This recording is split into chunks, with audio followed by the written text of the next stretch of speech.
Hey everyone, Rick Alberts with Lamerica Real Estate here. Today we're going to talk about how to really add value in an addition. Let's get started.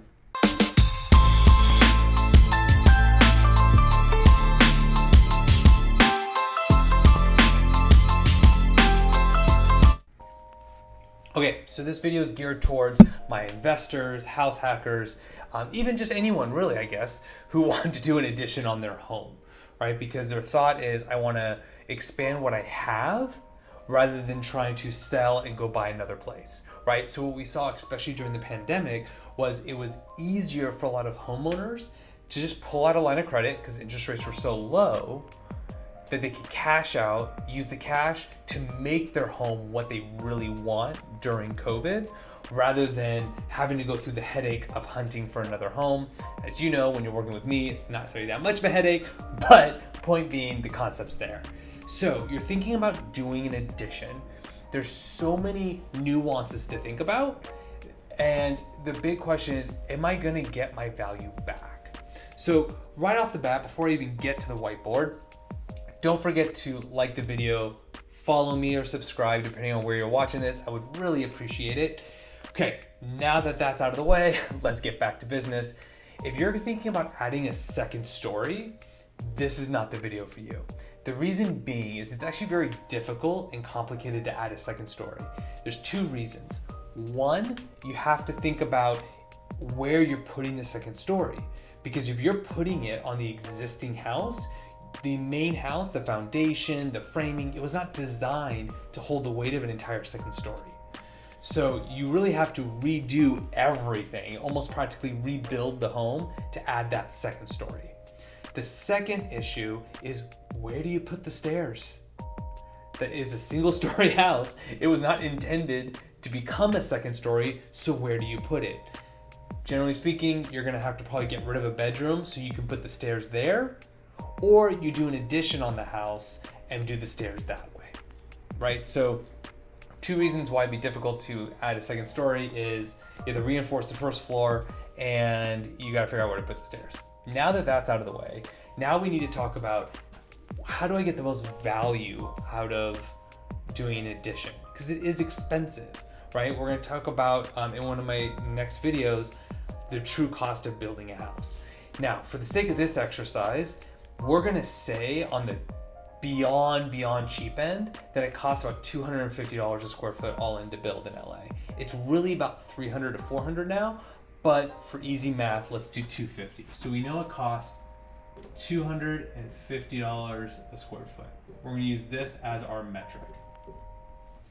Now, let's say, to make math easy, we're doing a 200 square foot addition. Doesn't matter where, we'll get to that point. Square foot addition. Okay. Now, you can just add the square footage to add the square footage, right? I want a bigger bedroom, bigger living room, and this is all pending that everything was fine to begin with. You're just adding to add. So the problem with that is you're not adding a ton of value other than just having a bigger house. So we talk about this in my last video about why the price per square foot model doesn't work in LA, right? Because you're not adding that much more value. So let's say, for sake of argument, based off the comparables in the area, you're going from a 2,000 square foot house to a 2,200 square foot house. You're gonna add about $50,000 worth of value, but it costs you $50,000, right? Because you're spending $50,000 to do a straight addition.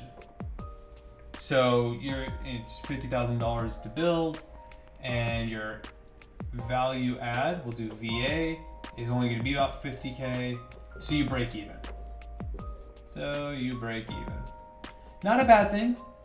Could be worse, you could lose money, but again, if you plan on selling at some point, you have to factor in closing costs and commissions, in which case you actually be losing money on that addition. So, where do I add value? You add value because you're gonna get this value of 50,000 no matter where you build, right? Because it's just by virtue of it existing, it's added. And this is also assuming you do everything with permits. You don't do it with permits, appraisers won't count it, and some buyers won't either. So where could we add that 50,000 square feet? You could add something to the house. For example, maybe you add a bedroom.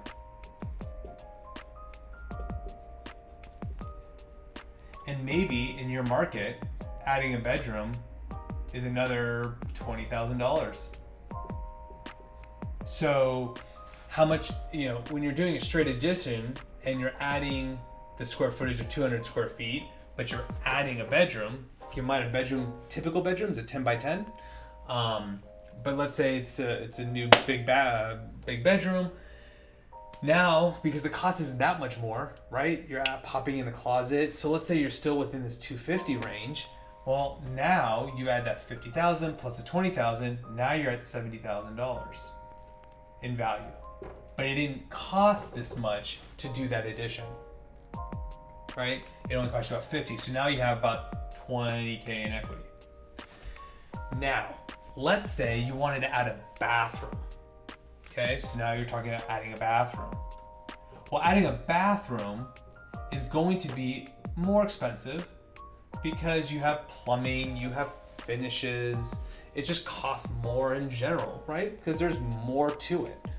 So let's say instead of it basically breaking even, because adding a closet isn't that much more, adding some drywall isn't that much more, let's say it costs an extra 10,000 in additional cost.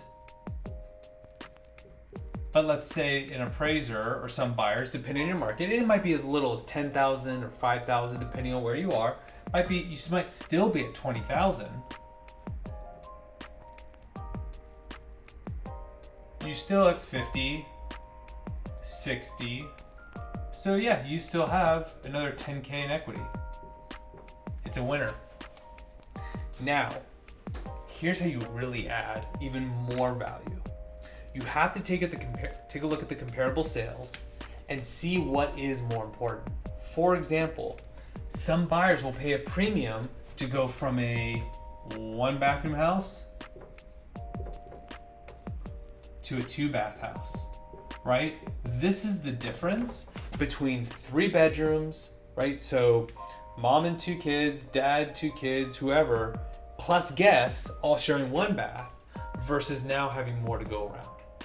Some buyers might pay more than that 20K in extra value. They might say, look, I'm willing to pay 30, 40, 50K more because I really need that extra bathroom.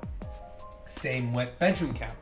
Right now, because people are still working from home, even though more and more people are going to the office, but still, what if you had a, 2-bedroom home, and by adding that 200 square feet, each bedroom being a 10 by 10 room, right? You could actually create a 4-bed house. Assuming it makes sense, assuming you make this all work within the floor plan, you've actually just created a whole new demographic of buyers. Because a typical family may not want a 2-bedroom house because they need the home office. Each kid wants their own room because apparently they can't share.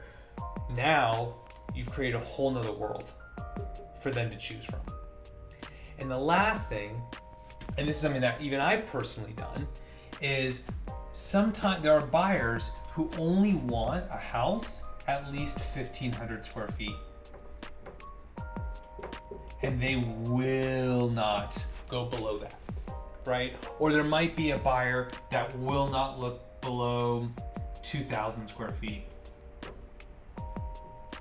So if you're right on the cusp and you can make it work, adding a living room, family room, that might be the value of adding that 200 square feet, right? So maybe originally the floor plan was like this.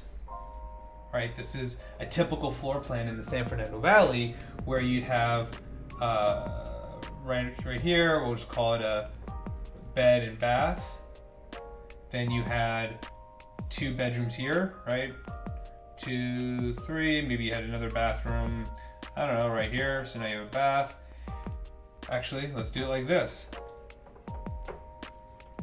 You had a bath here. But then this makes this space really tight. So by doing an addition of 200 square feet or more, you've now just added that family room that they really want, that living room, and you still have the dining room, and you still might have, you still have the kitchen here, but maybe it's something better that goes on here, right? A bar, whatever. But the point being is now you actually have more family space, and there are buyers who are going to pay a premium for that. So I know there's a lot to go in. Comment below if you have any questions or thoughts. But this is the gist of where you can really do an addition to really make it worth your while. This is something I go over with all my clients. We'll go check out homes and say, look, if you're going to do an addition, I would do it here. This is how I would envision it. Talk to an architect. Let's see what your options are, because you want to make sure that your dollar goes farther. Because remember, lumber is what it is. Labor is what it is. So you want to maximize that use. Love to get your thoughts. Comment below. Don't forget to share this. Thank you guys so much for watching, and I'll see you guys soon.